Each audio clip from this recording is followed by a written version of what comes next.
Hola chère enthousiaste, aujourd'hui au micro de Et si on kiffait, je reçois Lauriane Jaillet, que j'ai connue au collège et que j'ai pas revue depuis maintenant plus de 10 ans. On a essayé de calculer avant l'épisode, on n'a pas trouvé, ça fait longtemps. J'ai recroisé son chemin grâce aux réseaux sociaux et son sourire contagieux m'a donné très envie de l'inviter pour que son histoire puisse t'inspirer et te donner envie de kiffer. Bienvenue Lauriane, et histoire que nos éditeurs apprennent à mieux te connaître, j'aimerais tout d'abord te demander comment tu te présentes quand un ou une inconnue te demande qui tu es. Hello Nadège, merci de me recevoir. Je suis extrêmement touchée et je trouve que la vie est complètement folle quand les chemins se recroisent comme ça. Je me présenterai. Alors j'ai vraiment eu très longtemps du mal à me présenter parce que j'ai eu beaucoup de mal à trouver ma place.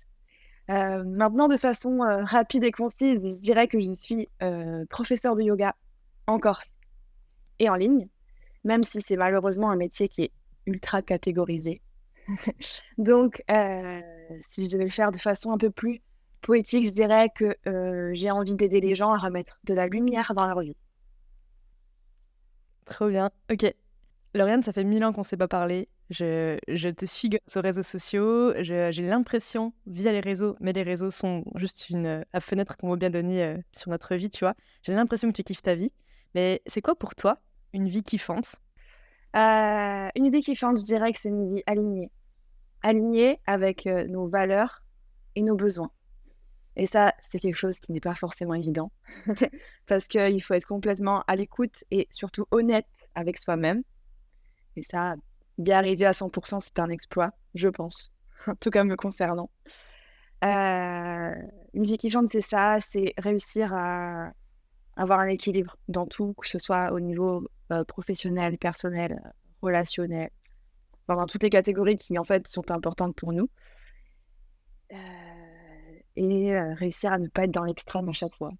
Parce que le trop nous tue, que ce soit du trop bon ou du trop pas assez.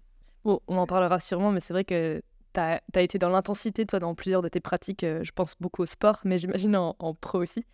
Euh, on va en parler. Est-ce que toi, actuellement, tu kiffes ta vie? Du coup, est-ce que tu te sens alignée? Est-ce que tu es dans l'équilibre?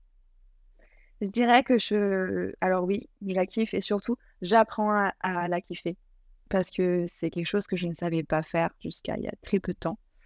Heu, je sais aussi qu'il y a des choses que je peux encore ajuster pour l'aimer encore plus, mais je suis dans cette phase d'apprentissage où, en fait, j'apprends à apprécier, heu, ce que j'ai, ce que j'ai réussi à faire et surtout les moments du quotidien, voilà.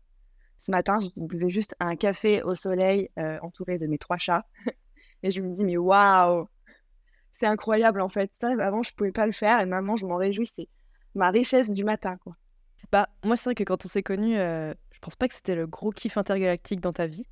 Pas Et du est-ce tout. qu'il y a un moment est-ce qu'il y a un moment précis où tu t'es dit: «Ah ça y est, je touche du doigt le kiff» ou est-ce que ça a été progressif? Tu vois, quels ont été finalement les gros tournants dans ta vie qui ont fait que tu t'en es rendu compte? J'ai mis vachement de temps à m'en rendre compte, à peu près 30 ans, chacun son rythme. Parce que j'étais persuadée qu'en fait, on devait souffrir, que la vie, c'était ça, en fait. Il fallait galérer, pour être bien. Sauf qu'à un moment donné, je me suis dit: «Non, attends, pas possible d'être née et de galérer. Il y a un moment donné, il va falloir quand même que je sois heureuse». Il y a des gens qui ont l'air bien et je pense pas qu'ils souffrent tout le temps. Hem, donc je suis passée après je sais pas si tu reposeras la question, mais je suis passée par énormément de phases qui ont fait qu'à un moment donné, je me suis dit: «OK, non, là, il faut changer» et là, ça y est, maintenant, j'ai l'impression que j'apprends. J'apprends, à kiffer. Avant, il y avait des super bons moments, mais je le voyais pas de la même façon. Je me disais: «OK, si j'ai ce moment-là, il est éphémère et je vais devoir regalérer pour avoir un autre moment de plaisir, quoi». Donc là, Et ça y est, je me dis: «Waouh, c'est génial, la vie est merveilleuse». OK, OK. Donc de ce que j'entends, c'est ta vision finalement qui a changé plus que ta vie ou ta Exact, vie aussi a changé, factuellement? les 2, vraiment les 2. Mmh. J'ai fait un énorme travail, introspectif.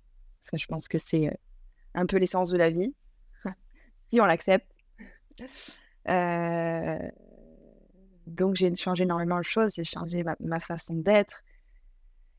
J'ai essayé de casser des routines, des croyances. C'est très, très long, hein, parce que c'est une rééducation de vie, en fait. et simplement en réadaptant certaines choses du quotidien, je me dis: «Pourquoi j'ai pas vu tout ça avant?» Et en fait, c'est simple. En fait, tout est hyper simple si tu décortiques et que tu fais les choses step by step. Je sais pas si mon explication est claire? Bah, en fait, moi, ça l'est parce que je te connais. Après, je me dis peut-être que les gens qui nous écoutent, ont pas la même lecture. Est-ce que Ouais, tu arriverais du coup à résumer ton parcours? Peut-être, les gros piliers qui ont à chaque fois les gros changements ou les je sais pas comment dire, les prises de conscience que tu as eues? ouais. Je dirais que j'ai surtout eu des prises de conscience à partir du moment où j'ai commencé à travailler. J'ai travaillé, j'étais longtemps dans le commerce, j'étais manager et responsable de rayon, donc assez jeune en sortant d'école de commerce, j'ai eu des postes avec des responsabilités et des gens plus âgés que moi, à gérer, donc je me suis pris quand même, pas mal de coups de pelle, professionnellement. Heu, donc forcément, c'est des coups de pelle qui t'impactent personnellement et c'est des coups de pelle que je me suis pris régulièrement parce que en fait, je ne me rendais pas compte de ce que j'avais à travailler. OK. Tu vois? Pourquoi ça m'arrivait et je me rappelle plus de ta question. C'était un peu, quels ont été les gros, moments clés, Voilà, charnières, de voilà, prise de conscience? voilà, c'est ça. Donc c'est tous ces coups de pelle professionnels. En même temps, bah, j'ai eu une vie où j'ai beaucoup déménagé quand j'étais petite et aussi professionnellement. À peu près tous les 1 an et demi, 2 ans, j'ai été amenée à déménager, donc à chaque fois à me réadapter. Et puis il y a au départ, tu dis: «Ben, de toute façon, ma vie, elle est comme ça, elle sera comme ça toute ma vie». Mais en arrivant en Corse, ça va faire, 3 ans. Là, j'ai eu des coups de pelle, on va dire, physiques, où j'ai eu des soucis de santé, j'ai eu des soucis, ouais, psycho aussi. Et donc là, je me suis dit: «Mais en fait, attends, en fait, si je continue comme ça, rien ne va s'arranger». Même si j'ai l'impression que ça va parce que je suis entourée de mer et de montagnes et qu'il y a du soleil. En fait, les problèmes, ils sont à régler à l'intérieur et c'est là, en fait, que j'ai eu un déclic et ça a été extrêmement dur, et j'ai commencé à vouloir avancer. Alors il faut prendre, point par point parce que, c'est plus dur de reconstruire un humain qu'une maison, je pense, heu, mais en fait, ce qu'il y a derrière, c'est incroyable. OK. Et est-ce que tu aurais des conseils ou en tout cas peut-être des choses que tu as fait ou que tu as expérimenté dans cette reconstruction et que tu pourrais partager aux gens, pour qu'eux aussi peut-être, s'ils ont besoin de se reconstruire, aient des pistes? En tout cas, me concernant, seule, c'est très difficile. J'ai longtemps pensé que je pouvais m'en sortir seule, parce que j'avais honte, simplement, de me faire aider parce que je pensais que j'étais un alien et que j'avais des choses dans ma tête qui n'arrivaient qu'à moi, sauf que pas du tout, pas du tout.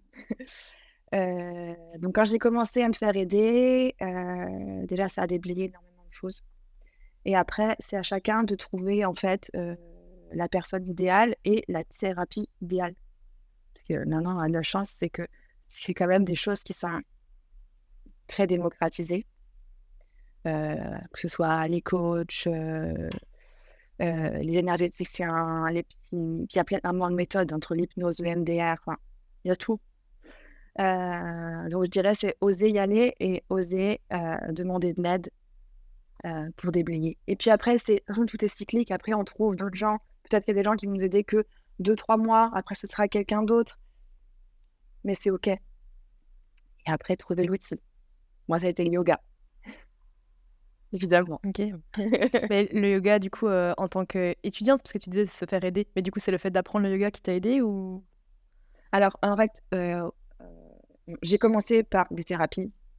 J'ai commencé par l'énergétique récemment, parce que c'était quelque chose qui m'appelait. J'allais faire des soins, là, on me disait: «Tu as ceci là, tu es bloqué à ce niveau-là» et après j'ai voulu aller plus loin, en consultant, des psys, des coachs et cetera. Mais parallèlement à ça, heu, j'avais repris le yoga et en fait, à travers le yoga, j'ai réussi à faire des liens avec ce qu'on m'avait dit, par exemple, en thérapie. Donc en fait, je me suis dit: «Mais c'est génial, le yoga, en fait, il a tout. Donc je vais continuer dans le yoga» Donc, j'ai continué pour moi. Ça m'a appris énormément de choses. Ça a mis aussi des choses en lumière. Attention. Attention à ça. Heu et après, heu, en l'apprenant pour être professeur, j'ai aussi appris beaucoup et puis en enseignant, je continue à apprendre. C'est ça qui est magique. Et du coup, si les gens, du coup, cherchent, tu vois, ont leur petit, comment dire? Ils testent peut-être, des psys, des coachs, enfin tout ce Ouais, que tu as cité.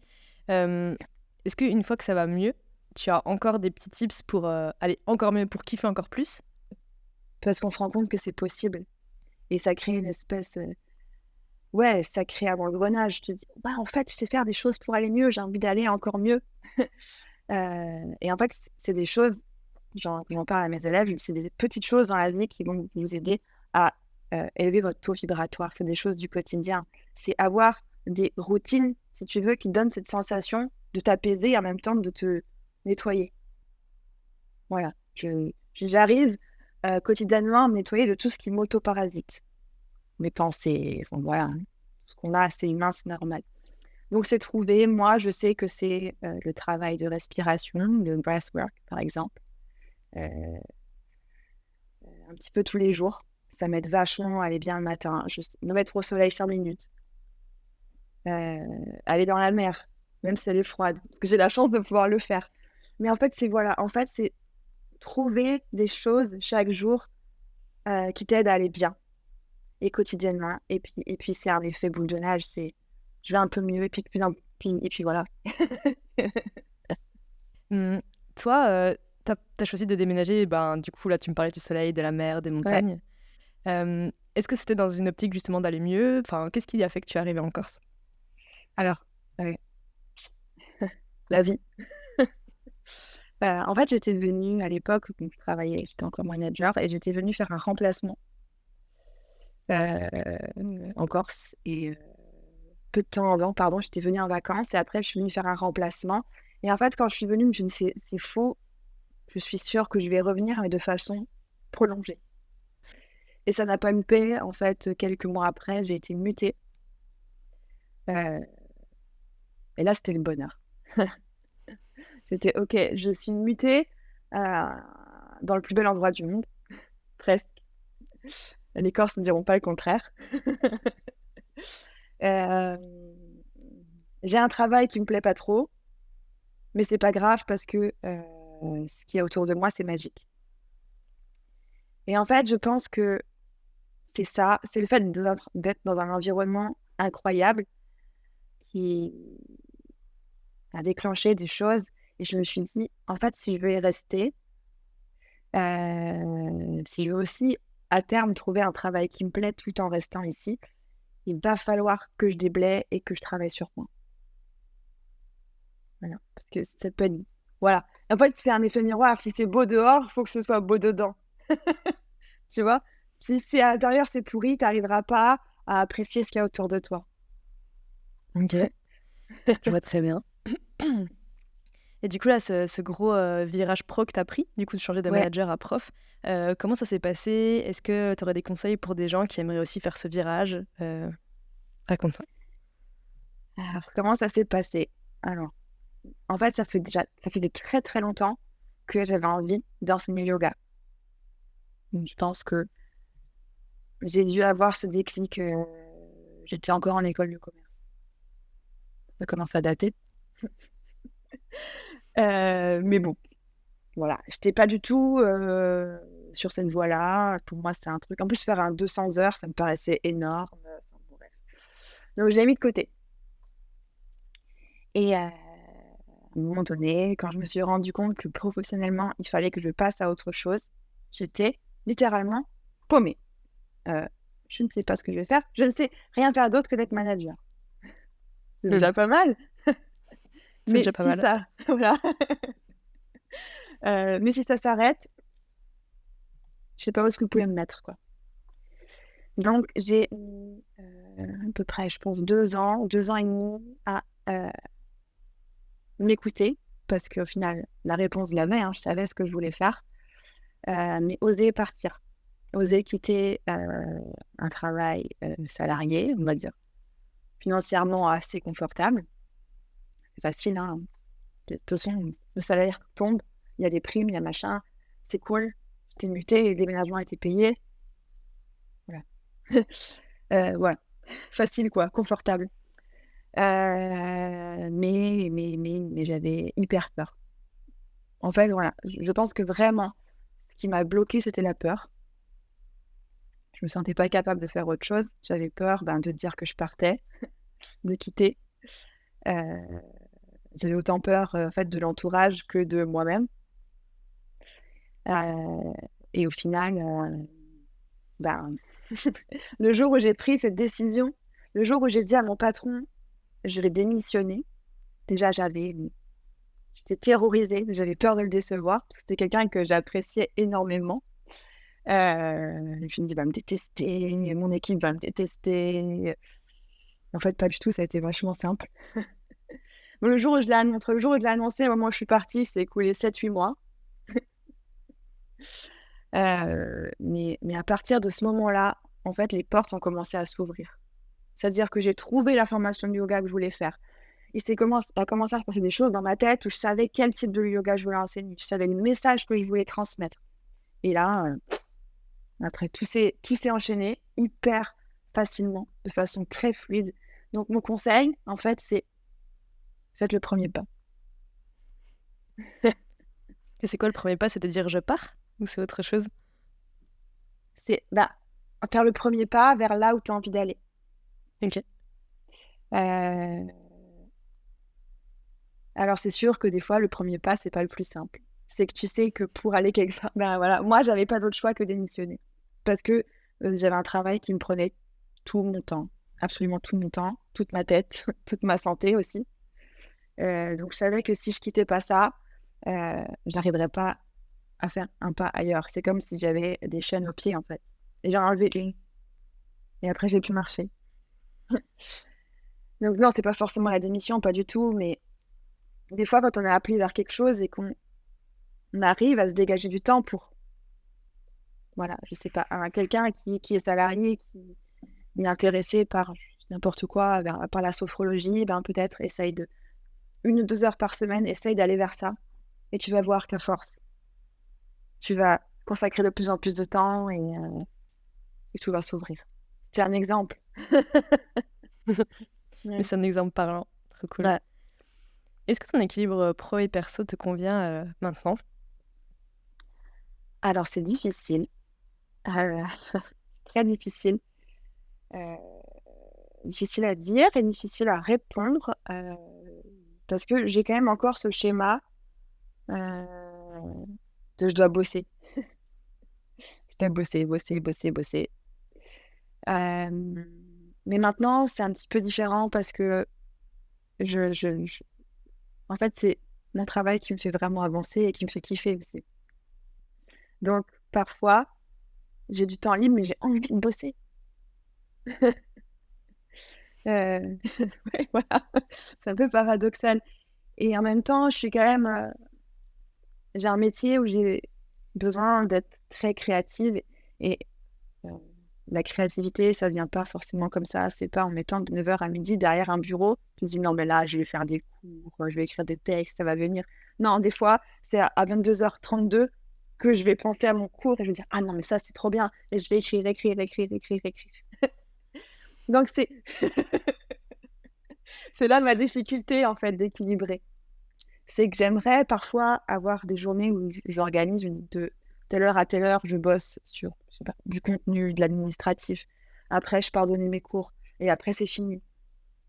Mais j'arrive pas, en fait. Donc, j'essaye d'avoir des moments un peu plus qualitatifs. Voilà, le dimanche, si, on part randonner, je vais essayer d'être dans ce moment. Voilà. Et après, c'est pas grave si en rentrant à la maison, je vais me remettre à faire, à travailler et tout ça. En général, c'est le cas. Parce que j'aurais réussi à profiter avant. OK, J'essaye donc de avoir faire des ça. moments de qualité, oui. Ouais, voilà. Mais j'y travaille, ça fait même pas 1 an que je suis à mon compte, donc voilà, Bah j'essaie de oui. déculpabiliser. Et est-ce que du coup là tu vis, pleinement de ton activité de yoga? Est-ce qu'il y a eu un moment où c'était un peu difficile de joindre les 2 bouts? Comment ça s'est fait sur la transition du coup pour toi? J'ai eu vachement de Alors, je vais dire que j'ai eu de la chance, même si je pense que la chance, on la crée aussi. Euh, j'ai vite réussi à en vivre. euh, et bah, merci la vie. Euh, c'est ce qui me permet aussi de maintenant pouvoir développer aussi d'autres projets. Et là, je suis en train de me former au breathwork, à la médecine du souffle, sujet passionnant. Euh, J'essaie de développer aussi d'autres choses pour pas avoir en fait tous mes œufs dans le même panier. Et parce que en fait, c'est aussi ce qui va m'aider à me développer et à proposer autre chose pour les personnes qui me suivent. Donc ouais, après, voilà, il faut que ça continue. Ça a l'air bien parti Yeah. pour toi, en tout cas. C'est incroyable. Mm. Et est-ce que, du coup, tu me parlais de ce projet que tu avais déjà en école de commerce et que tu as l'air d'avoir sur du long cours. Est-ce que tu as une sorte de mission de vie? Alors, je mets des guillemets, mais mission, projet, Oui, peu importe, tu vois, l'appellation. Est-ce que tu as quelque chose comme ça qui te drive ou est-ce que c'est un peu au feeling ce qui me drive, c'est mais c'est comme c'est ce que je te disais au début lors de la présentation, c'est réussir à mettre un peu de lumière. En fait, en fait, quand j'étais manager, je faisais la même chose. Outre les directives, bien sûr, les objectifs quotidiens, etc. Mais en fait, juste écouter, réussir à donner deux, trois mots qui vont. Des fois, je parlais à des gens, j'ai l'impression de rien dire de fou, et d'un coup, je suis là, mais oui, merci. Et c'est dingue.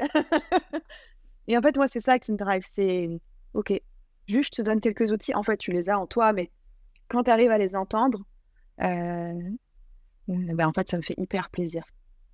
Et dans l'enseignement du yoga, c'est vraiment ce que j'essaye de faire. Ok. Ouais. Oui, donc t'avais ta mission depuis longtemps, en fait. Même si tu l'avais peut-être pas verbalisé, conscientisé toi, en fait. C'est ça. En fait, c'est ça. C'est ça. Ouais. Ok. Ouais. Est-ce que tu as... alors, ça te parle les bucket list? Le Oui. fait de... Ouais, ok. Est-ce que tu as Ouais. des projets précis ou des petites choses que tu aimerais nous partager pour le moyen long terme, peut-être? Oui. C'est déjà des choses que je suis un petit peu en train de développer. Alors, en off, je n'ai pas forcément encore communiqué dessus. Je vais aller plus loin dans l'accompagnement. Parce que, bon, de toute façon, de base, je ne propose pas juste du yoga. Euh, je vais aller plus loin dans l'accompagnement postural, mais aussi dans l'accompagnement, on va dire, holistique, en me formant justement sur la médecine du souffle. Parce que je me suis rendu compte que en fait, le souffle, c'est incroyable. Enfin, c'est l'énergie vitale, mais c'est aussi un énorme outil de guérison, d'auto-guérison, par exemple. Je travaille beaucoup avec les huiles essentielles. Donc, ce que je suis en train de construire, c'est vraiment quelque chose autour de ça pour aller plus loin dans l'accompagnement personnalisé. Trop bien. Et est-ce que la Corse, ça va rester ton pied-à-terre ou est-ce que tu as d'autres envies de voyage ailleurs? Voilà. Et des fois, si on avait les réponses, ce serait vachement plus simple. Euh, je pense que j'ai encore des années à vivre ici. Mais je suis aussi en train, si je suis à mon compte, c'est aussi pour pouvoir avoir un pied-à-terre ici et de temps en temps pouvoir partir faire des formations, faire des voyages, des retraites, parce que j'en ai besoin. De toute façon, c'est dans mon ADN, voyager. Ça, je peux pas faire un trait dessus, mais ce dont je suis sûre, c'est que j'ai vraiment besoin d'une terre d'ancrage, parce que c'est quelque chose qui m'a manqué, déménager tout le temps.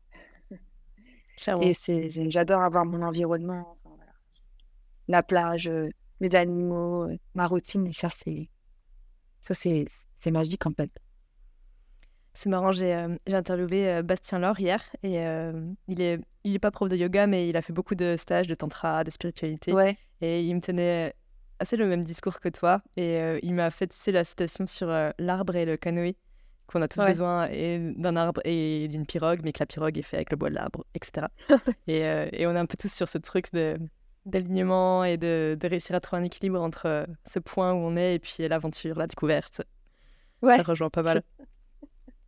c'est vrai, hein. Euh, Est-ce que toi, tu as une ressource, alors ça peut être un livre, un film, un podcast ou plusieurs choses, qui t'a fait kiffer récemment et qui pourrait faire kiffer nos auditeurs? Récemment et pas récemment parce qu'il y a,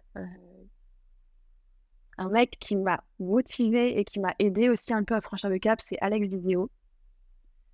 Je l'ai découvert pendant le confinement. Je pense que je faisais 1 ou 2 podcasts par jour pour rattraper tout ce qu'il avait déjà fait et maintenant qu'il est dans le personal branding, l'entrepreneuriat et cetera, et en plus il est TDAH, je suis aussi TDAH donc des fois j'ai l'impression qu'il parle et c'est des choses que j'aurais pu dire. Donc lui, je le recommande vivement parce qu'il démocratise énormément de choses. Juste, c'est lequel de ces podcasts que tu as écouté et qui t'a le plus apporté? Parce qu'il y en a Alors, plusieurs. en fait, le «Je t'emmène en voyage», donné il m'a réouvert la case liberté, que j'avais fermée, double voire triple tour. Et après, ben, les entrepoteurs, m'aident vachement dans mon quotidien d'entrepreneur. Ok. Ouais. Heu, En ce moment, j'adore aussi, Osez by Nico, le podcast. Ouais, je trouve que les interviews qu'il fait sont ultra qualitatives. Les tiens aussi, que j'écoute beaucoup, hein. C'est trop mignonne. C'est vrai. Et après tout ce qui est outils du quotidien, bah, le yoga. Je n'ai pas assez développé, je pense, mais en fait, le yoga, c'est le mouvement, c'est l'union entre, tête, esprit, corps, et en fait, apprendre à resynchroniser tout ça, mais ça t'aide énormément, énormément. Mmh. Quel conseil tu pourrais donner à quelqu'un qui aimerait se mettre au yoga, qu'on n'a jamais fait et qui est vraiment au niveau zéro de la synchronisation corps-esprit, tête? Alors déjà, c'est pas un sport, donc il y a pas de niveau. Ça veut dire que tout le monde peut y aller. L'idée, c'est d'aller bien ou d'aller mieux, si on cherche à aller mieux. Parce que on n'est pas forcément obligé de démarrer quand ça va pas, hein. On peut aussi démarrer pour, se sentir bien. Hem Et après, il faut tester parce que chaque prof a un enseignement différent et je dirais que 80 du cours, c'est aussi l'énergie de l'enseignant. Donc c'est simplement en fait, ça match ou ça matche pas. Si la personne te plaît pas, bah, t'acharnes pas. Il y en a plein. Maintenant, de toute façon, on est énormément à se former.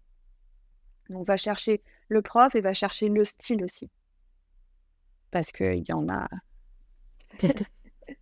il y en a beaucoup, heu et pas avoir peur, en fait. Parce que malheureusement, il y a cette image du yoga Instagram où on va faire, ben, des postures avec une main au sol, les dents au sol, la jambe en l'air. Mais en vrai, c'est pas du tout ça, hein.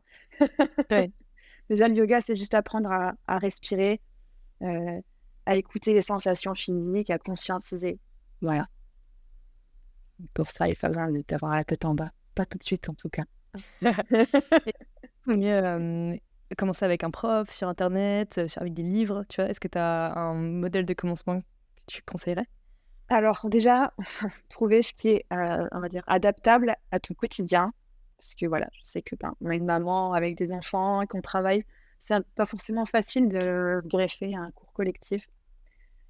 Heu, le mieux, je trouve que c'est le collectif ou le privé, si on peut, bien sûr, si on peut se le permettre.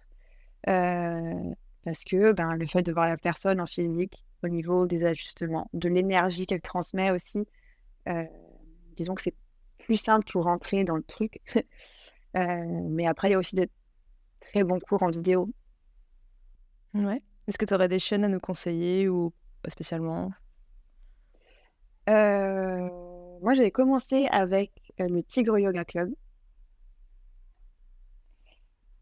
et mais à l'époque, parce que maintenant, je pratique en fait seule. Ouais. Bien sûr, une fois que tu es lancé et que tu Oui, connais, enfin, c'est ça, tu vois? c'est ça. Mais j'ai toujours eu beaucoup de mal avec les cours en ligne. en vidéo Ok, en tout cas.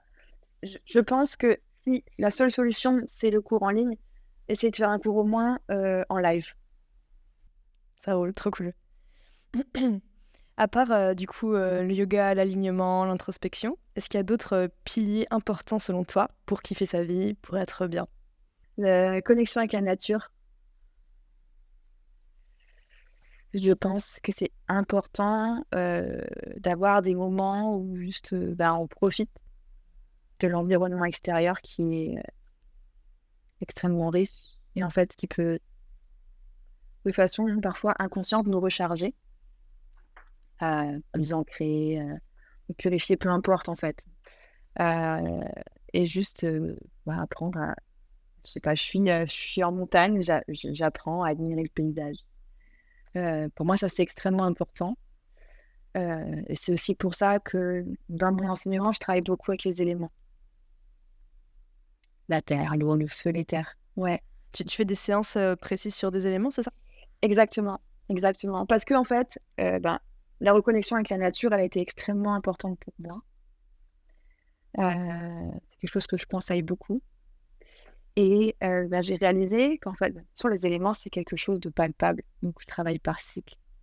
Par exemple, si on va prendre l'élément terre, on va travailler énormément de postures d'ancrage, par exemple. J'ai parlé beaucoup de l'ancrage aussi, on va dire spirituel et j'utilise aussi ces éléments parce que en fait, si je te parle de la terre, de l'eau, du feu, tu vas les visualiser à l'extérieur. Mais en fait, tout ça, on l'a aussi à l'intérieur. Voilà. L'élémentaire, c'est apprendre à être solide, à structurer ton ancrage. C'est les pieds, c'est les jambes, voilà. Et ce dont on se rend compte aussi, c'est que ce qu'on fait de l'élément à l'extérieur, par exemple, si je ne respecte pas la planète Terre, je ne peux pas le respecter à l'intérieur de moi. Voilà. Un autre exemple, c'est l'élément eau qui, dans le corps, est symbolisé par tout ce qui est liquide et aussi beaucoup les émotions. Est-ce que tu vois ce que fait l'homme des océans, par exemple, et de l'eau? Comment tu veux qu'à l'intérieur de nous, on arrive à respecter ça, cette partie émotionnelle? Bah non. Je travaille vraiment sur cet effet miroir entre l'intérieur et l'extérieur. C'est ce qui aide, je pense, aussi à se reconnecter. Oui. Et ça, c'est quelque chose que tu avais appris pendant ton enseignement du yoga ou c'est toi qui l'as développé par la suite? Non, c'est moi. C'est moi. OK, En trop bien. fait, je transmets que des choses qui m'ont parlé et qui m'ont servi. C'est sûr que j'ai pas à avoir un enseignement ultra traditionnel comme un professeur en Inde, par exemple. Mais parce que j'ai aussi envie de dire, heu, j'ai envie d'être crédible dans ce que j'avance. C'est que des outils qui m'ont servi. Heu et on va dire que ce déclic avec les éléments, je l'ai eu, quand j'étais au Pérou. J'ai fait un trek de 6 jours, dans les Andes, enfin, c'était magique. On était entre 4 000 et 6 000 mètres d'altitude, heu, où j'ai eu le mal des montagnes, bon ça mais en même temps, je me suis pris un coup, où je me suis dit: «Waouh, OK, en fait, l'énergie de la terre, elle est tellement forte que, si de base, tu es pas ancré, aligné, beh, tu te prends une claque, quoi». Et c'est là que j'ai compris le lien entre les 2 choses et je me suis dit: «OK, il faut que j'aille là-dedans». À l'époque, j'étais encore manager, donc je me suis pris une triple claque, quoi. Ouais, Mmh. C'est beau les espèces de moments de lucidité qu'on a dans la nature. Je trouve ils sont importants. ouais, complètement. Hem, Mmh. Est-ce qu'il y a un autre enthousiaste ou en tout cas une autre personne qui t'inspire, que tu aimerais entendre à ce micro? C'est un de mes maîtres, en fait, hein. Quelqu'un Mmh. qui m'a ouvert, beaucoup de portes, qui m'a récupérée à une époque où il m'a dit: «Tu as le taux vibratoire d'un criquet». Kung Fu Panda, OK, très bien. C'est ça. Heu, il s'appelle Frédéric Blaise et OK. il fait sur sa carte de visite, il y a écrit magnétiseur, mais en fait, c'est quelqu'un qui a une culture et qui a un avancement spirituel assez incroyable. Et c'est lui qui m'a, on va dire, qui m'a drivé jusqu'ici. C'est important d'avoir un entourage. Comment tu l'as rencontré du coup, toi? Alors, on m'en avait parlé il y a longtemps, mais en fait, voilà, ça se faisait pas. Simplement, je pense que c'était pas le moment. Et puis après, j'ai embauché quelqu'un qui est devenu un ami, qui m'a dit: «Tu devrais aller le voir». Et donc, c'est à ce moment-là que j'y suis allée, tout simplement. Quel était ton rapport, toi, avec ton entourage global? C'est-à-dire, est-ce qu'il y a eu des corrélations entre des rencontres et des grosses prises de conscience? Bah, du coup, Frédéric, oui. Mais est-ce que tu en Ouais, as eu d'autres dans ta vie? oui. En fait, c'est rigolo. Heu, J'aime bien utiliser cette phrase «Aide-toi et le ciel t'aidera». Parce que, alors, on peut l'interpréter de différentes façons, mais la façon dont moi je l'interprète, c'est à partir du moment où tu as décidé de t'aider, et ben, il y a plein de choses qui s'ouvrent. C'est-à-dire que, ben, ça peut être des choses, voilà, des signes, des rencontres. Et à chaque fois que j'ai décidé d'aller heu, sur un chemin, et ben, il y avait toujours quelqu'un en lien avec ça qui m'a drivé, qui m'a aidé.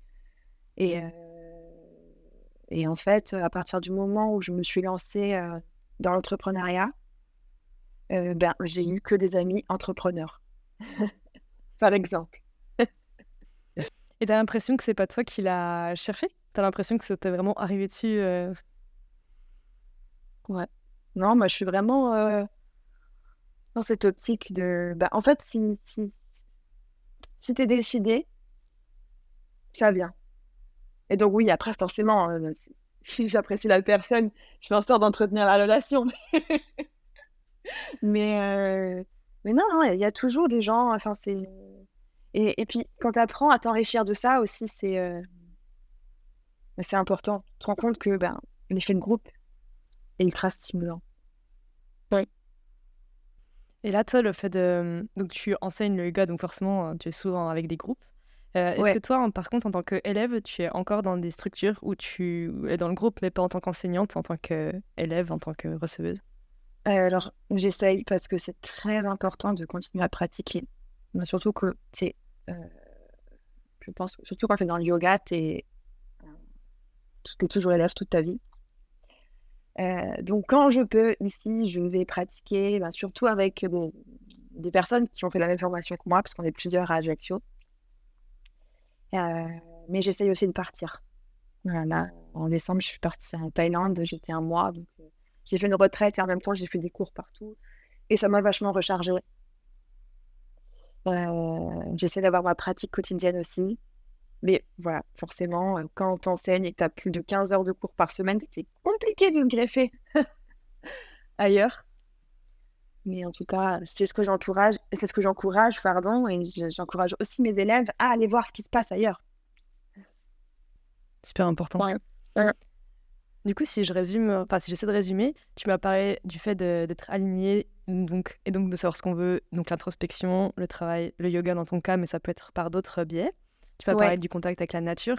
Donc toi, tu as décidé de déménager en Corse, mais j'imagine qu'il y a d'autres moyens aussi d'être en contact avec la bien sûr, nature. bien sûr. Tu m'as parlé de l'entourage, des relations, des rencontres. Ouais. Est-ce qu'il y a d'autres, gros piliers du kiff que tu aimerais qu'on aborde? Est-ce que j'ai oublié quelque chose? Mmh. Non, après, je pense que c'est une accumulation de petites choses aussi. C'est des petits moments, ben, je sais pas, des temps où tu vas écouter des musiques, heu, manger ce qui t'aime aussi, ce que tu aimes. Manger ce que tu aimes, ce qui fait du bien à ton corps, voilà, hein, c'est passer du temps avec mes animaux, par exemple, je pense que ça fait partie de la spiritualité aussi, c'est apprendre à goupiller tout ça, toutes ces petites choses qui font qu'en fait, tes journées, deviennent plus belles et surtout, voilà, surtout, c'est apprendre à être fier de soi. Ça, c'est important. Voilà, Je le me disais bien pilier. qu'on avait oublié quelque chose. Et toi, ça s'est fait, via du coup les thérapies ou c'est quoi qui a fait que tu as réussi à être fière de toi? Je pense qu'il y a certaines thérapies, mais il y a surtout l'entourage. J'ai trouvé, des amis exceptionnels, qui m'ont vraiment ouvert les yeux, qui m'ont dit: «Mais tu te rends compte de tout ce que tu fais, Je te dis: «Oui, non, mais il y a des gens qui font mieux». Mais non, non, et j'ai appris à faire ça chaque jour et me dire: «Waouh, purée, j'ai fait ça» et mon Dieu, mais c'est vrai que ça te donne des ailes, en fait. Tu te dire: «Ouais, mais j'ai été capable de faire ça et je OK. vais continuer à faire ce qui me rend fière». Écoute, je te le souhaite parce qu'en tout cas, moi, du moment que j'ai retrouvé ton contact sur Insta et où j'ai vu tout ce que tu faisais, je me suis dit: «Ah oui, quand même», enfin, tu vois, moi, je m'étais arrêtée à Lauriane, qui avait 16-17 ans et qu'on n'était pas du tout Ah là dans sa vie, très clairement, et qui était non. pas fière d'elle. Donc c'est trop cool de te voir, comme ça maintenant. Ouais. Hem, Lauriane, où est-ce qu'on peut te retrouver? Où est-ce que les gens peuvent t'écrire s'ils ont des questions sur le yoga, le breathwork ou autre? Alors je suis sur, Insta, je suis sur, Kaya Yoga Ajaccio, OK. je suis sur Facebook et pour le moment ne suis, que là. Après je suis à Ajaccio aussi et je donne des cours régulièrement aussi sur Zoom Trop bien. autour de thématiques comme la lune, par exemple. OK, et ben, écoute, Voilà. j'imagine qu'ils auront toutes les infos sur, ton profil Insta. Oui. Trop bien. Merci infiniment, Lauriane. Est-ce que tu aurais un mot de la fin pour nos auditeurs? Apprenez à être honnête avec vous-même. C'est, avant d'être honnête avec son entourage, soyez honnête avec vous-même. Je pense que c'est le plus beau cadeau que vous puissiez vous faire, même si ça nécessite de passer par des moments un peu compliqués. C'est noté. Merci beaucoup, Lauriane. Merci à toi. À très vite. Merci beaucoup. Ciao, ciao. Et voilà, cher enthousiaste, j'espère que cet épisode t'a plu. Perso, ça a été une régalade.